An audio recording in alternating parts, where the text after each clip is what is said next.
US president Donald Trump H-1B വിസയുടെ വാർഷിക fees $1,00,000, അതായത് ഇന്ത്യൻ രൂപ ഏകദേശം 88 ലക്ഷം രൂപയാക്കി ഉയർത്തിയതായാണ് പ്രഖ്യാപിച്ചത്.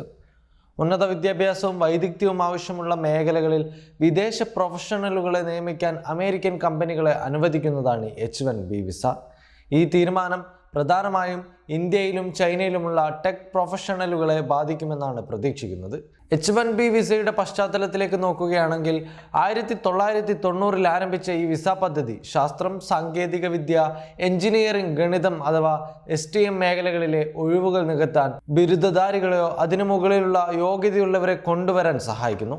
എന്നാൽ വിമർശകർ ചൂണ്ടിക്കാട്ടുന്നത് ഈ പദ്ധതി കമ്പനികളെ കുറഞ്ഞ ശമ്പളത്തിൽ വർഷം $60,000 വരെ വിദേശ തൊഴിലാളികളെ നിയമിക്കാൻ അനുവദിക്കുന്നുവെന്നും ഇത് അമേരിക്കൻ തൊഴിലാളികളുടെ ശമ്പളം കുറയ്ക്കുകയും തൊഴിലവസരങ്ങൾ കവർന്നെടുക്കുകയും ചെയ്യുന്നുവെന്നാണ്.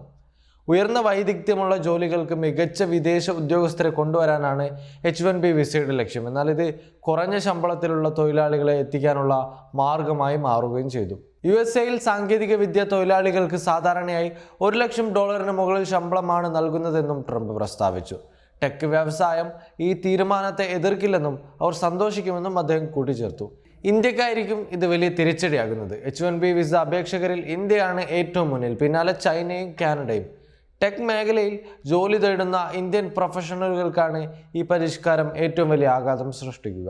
2025 ആദ്യ പകുതിയിൽ ആമസോണിൽ 10,000-ലധികം H-1B വിസകൾ നേടിയപ്പോൾ മൈക്രോസോഫ്റ്റും മെറ്റയും 5,000-ന് മുകളിലാണ് ലഭിച്ചത്. ടാറ്റ കൺസൾട്ടൻസി, ആപ്പിൾ, ഗൂഗിൾ തുടങ്ങിയവയും ഈ പട്ടികയിലുണ്ട്. കാലിഫോർണിയയിലാണ് ഏറ്റവും കൂടുതൽ H-1B തൊഴിലാളികളുള്ളത്.